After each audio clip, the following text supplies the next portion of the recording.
নতুন নিয়মে বাংলাদেশ পুলিশের কনস্টেবল পদে নিয়োগ। জাতির পিতা বঙ্গবন্ধু শেখ মুজিবুর রহমানের স্বপ্নের সোনার বাংলার জন্য কাঙ্ক্ষিত জনগণের পুলিশ বিনির্মাণের লক্ষ্যে মাননীয় প্রধানমন্ত্রী শেখ হাসিনার নেতৃত্বে 2025 সালের মধ্যে মধ্যমায়ের দেশ এবং ভিশন 2041 পূরণের মাধ্যমে 2041 সালে উন্নত বাংলাদেশের উপযোগী করে বাংলাদেশ পুলিশকে গড়ে তোলার প্রত্যয়ে স্বরাষ্ট্র মন্ত্রণালয়ের তত্ত্বাবধানে কনস্টেবল পদের বিদ্যমান নিয়োগের নিয়ম নীতির আধুনিকায়ন করে একটি সুসংহত পদ্ধতি প্রস্তুত করেছে বাংলাদেশ পুলিশ। এই পদ্ধতিতে নিয়োগ বিজ্ঞপ্তি প্রকাশের পর থেকে মোট 7টি ধাপ অনুসরণ করে একজন যোগ্য প্রার্থী বাংলাদেশ পুলিশের সদস্য হিসেবে নিয়োগ পেতে পারবেন। পদের সাথে সঙ্গতি রেখে বিভিন্ন যোগ্যতা ও শর্তাবলী উল্লেখ করে বাংলাদেশ পুলিশের কনস্টেবল পদে লোক নিয়োগের বিজ্ঞপ্তি প্রকাশ করা হবে। ওই বিজ্ঞপ্তিতে আগ্রহী প্রার্থীদের অনলাইনে রেজিস্ট্রেশনের জন্য আহ্বান জানানো হবে। অনলাইনে আবেদনপত্র পরবর্তীতে পুলিশ হেডকোয়ার্টার্স কর্তৃক নির্ধারিত নিয়োগ বিধি অনুযায়ী ওয়েব বেসড স্ক্যানিং করা হবে। উল্লেখ্য যে প্রার্থী মিথ্যা বা অসম্পূর্ণ তথ্য প্রদান করলে ওই আবেদন নিয়োগের যে কোনো পর্যায়ে বাতিল বলে গণ্য হবে। এজন্য আগ্রহী প্রার্থীদের সঠিক তথ্য প্রদানের জন্য বিশেষভাবে অনুরোধ করা হচ্ছে। এই ওয়েব বেসড স্ক্যানিং শেষে যোগ্য প্রার্থীদের মোবাইল নম্বরে ইউজার আইডি এবং পাসওয়ার্ড সম্বলিত একটি SMS পাঠানো হবে। শারীরিক মাপ ও কাগজপত্র যাচাইকরণ এবং শারীরিক সক্ষমতা যাচাই পরীক্ষায় অংশগ্রহণের জন্য যোগ্য প্রার্থীদের অনলাইনে admit card for physical endurance test প্রদান করা হবে। যোগ্য প্রার্থীগণ A4 সাইজ কাগজে 2 কপি প্রিন্ট করবেন। অ্যাডমিট কার্ডের 2 কপি ব্যতীত কোনো প্রার্থী শারীরিক মাপ ও কাগজপত্র যাচাইকরণ ধাপে অংশগ্রহণ করতে পারবেন না। শারীরিক মাপ ও কাগজপত্র যাচাইকরণ প্রথম দিন। এই ধাপে অংশগ্রহণের জন্য মনোনীত প্রার্থীকে admit card for physical endurance টেস্টের 2 কপি, নিয়োগ বিজ্ঞপ্তিতে উল্লেখিত সকল ডকুমেন্টস সহ উপযুক্ত ড্রেসে নির্ধারিত দিনে যথাসময়ে নির্দেশিত স্থানে উপস্থিত থাকতে হবে। ভেন্যুতে প্রবেশের পরই একটি নির্ধারিত স্কেল দিয়ে প্রার্থীর উচ্চতার সঠিকতা যাচাই করা হবে। এক্ষেত্রে যোগ্য প্রার্থীদের লাইন করে মূল ভেন্যুতে নিয়ে যাওয়া হবে।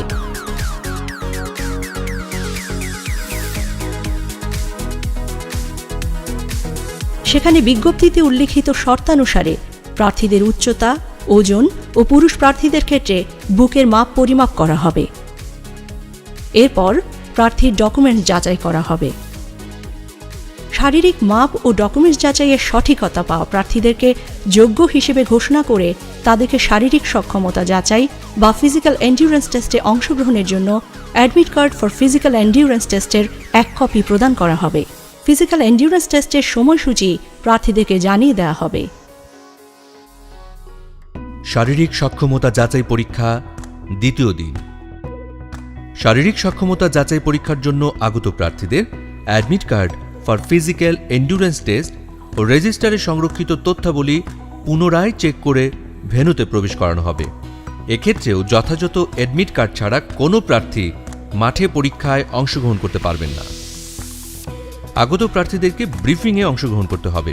সেখানে শারীরিক সক্ষমতা যাচাই পরীক্ষার ও মাঠের নিয়ম নীতির বিষয়ে ব্রিফিং করা হবে। শারীরিক সক্ষমতা যাচাই পরীক্ষার ইভেন্ট শুরুর পূর্বে প্রত্যেক প্রার্থী ইভেন্টে অংশগ্রহণের জন্য শারীরিক ও মানসিকভাবে সুস্থ আছেন মর্মে উল্লেখ করে ইন্ডেমনিটির ঘোষণাপত্র নিয়োগ কমিটির নিকট দাখিল করতে হবে। প্রার্থী ইভেন্টে অংশগ্রহণের পূর্বেই এই ঘোষণাপত্র প্রদান করা বাধ্যতামূলক।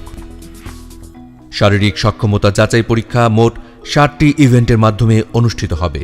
একজন প্রার্থীকে শারীরিক সক্ষমতা যাচাই পরীক্ষায় উত্তীর্ণ হতে হলে প্রতিটি ইভেন্টেই তাকে কৃতকার্য হতে হবে। যে কোনো ইভেন্টে অকৃতকার্য হলে প্রার্থীর প্রার্থিতা বাতিল করা হবে। প্রথম ইভেন্ট দৌড়।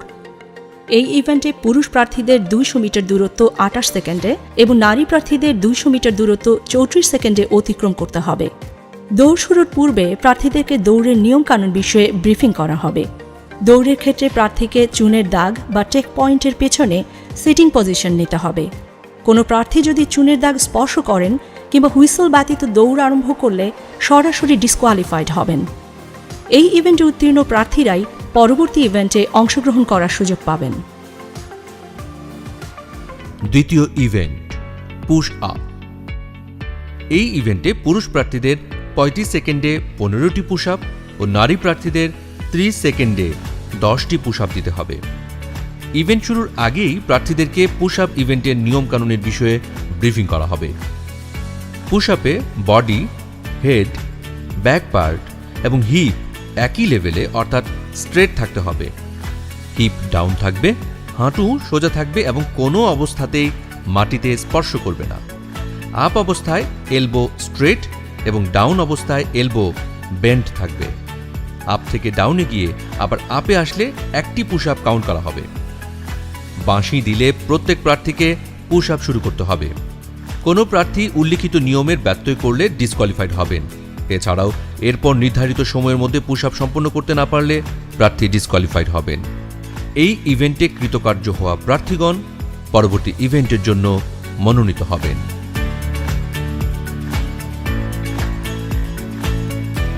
তৃতীয় ইভেন্ট লং জাম্প। এই ইভেন্টে পুরুষ প্রার্থীদের কমপক্ষে 10 ফিট এবং নারী প্রার্থীদের কমপক্ষে 6 ফিট দূরত্ব জাম্প করে যেতে হবে। এই ইভেন্টের শুরুতেও প্রার্থীদের নিয়মকানুনের বিষয়ে ব্রিফিং করা হবে। প্রার্থীদেরকে অবশ্যই চুনের দাগের পেছন থেকে জাম্প করতে হবে। জাম্প করার সময় চুনের দাগ স্পর্শ করলে কিংবা অতিক্রম করলে প্রার্থী ডিসকোয়ালিফাইড হবেন।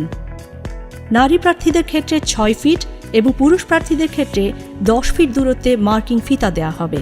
নির্দেশনা মেনে প্রার্থীদেরকে জাম্প করতে হবে। প্রার্থীকে অবশ্যই জাম্প করে ওই মার্কিং ফিতা অতিক্রম করতে হবে।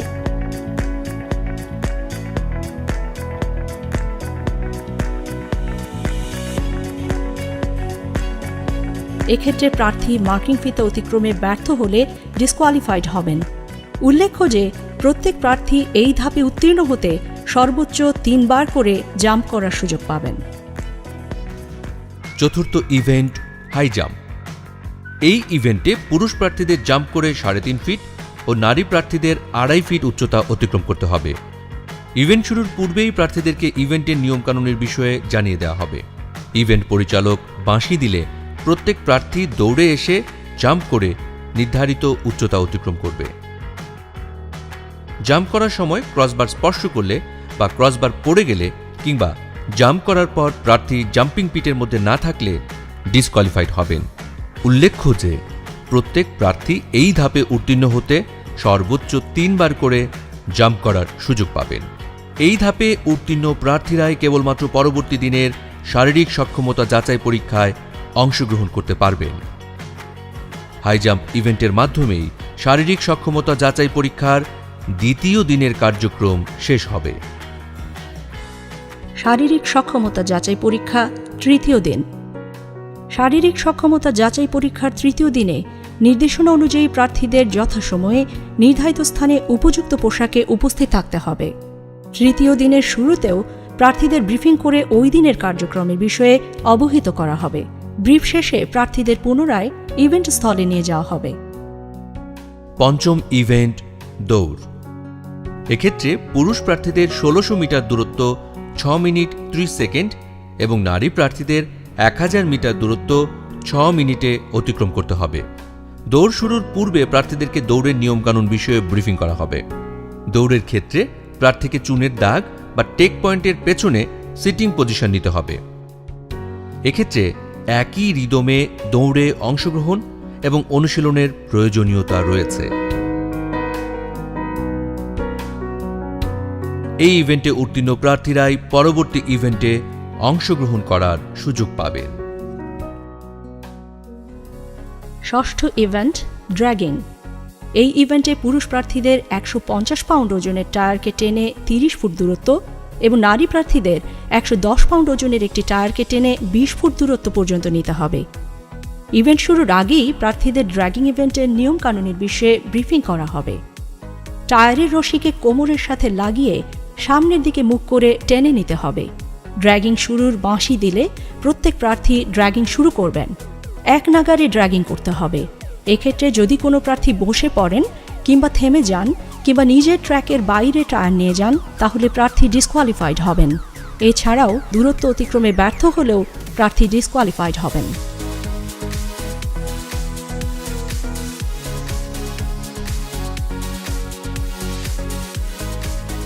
সপ্তম ইভেন্ট রোপ ক্লাইম্বিং। এই ইভেন্টে পুরুষ প্রার্থীদের কমপক্ষে 12 ফিট এবং নারী প্রার্থীদের কমপক্ষে 8 ফিট রোপ ক্লাইম্বিং করতে হবে। ইভেন্ট শুরুর পূর্বেই প্রার্থীদের রোপ ক্লাইম্বিংয়ের নিয়ম নীতি জানিয়ে দেওয়া হবে।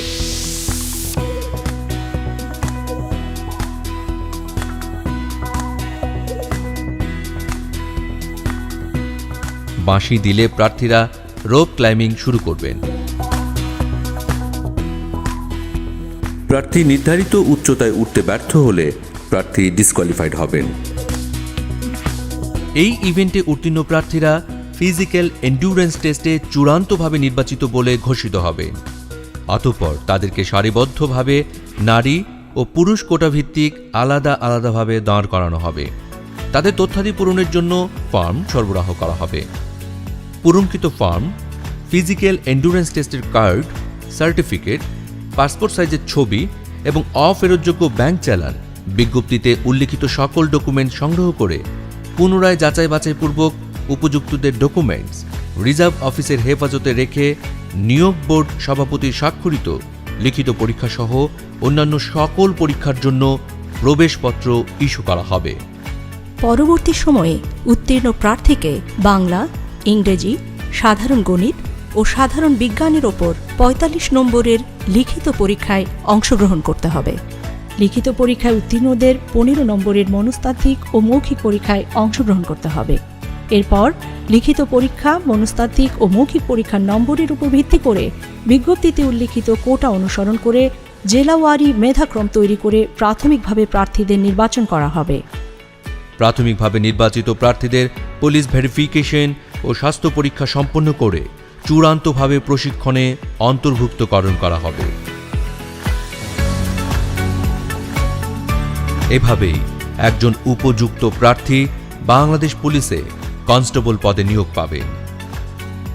নতুন নিয়মে শুরু হতে যাওয়া নিয়োগ প্রক্রিয়ায় উত্তীর্ণ হতে সঠিক নিয়মে প্রস্তুতি গ্রহণের কোনো বিকল্প নেই।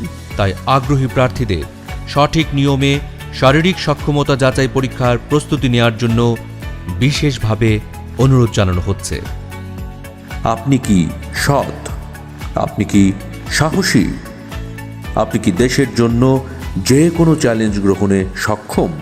যদি আপনার উত্তর হ্যাঁ হয়, তবে আপনাকেই খুঁজছে Bangladesh police. Join Bangladesh police. চাকরি নয়, সেবা।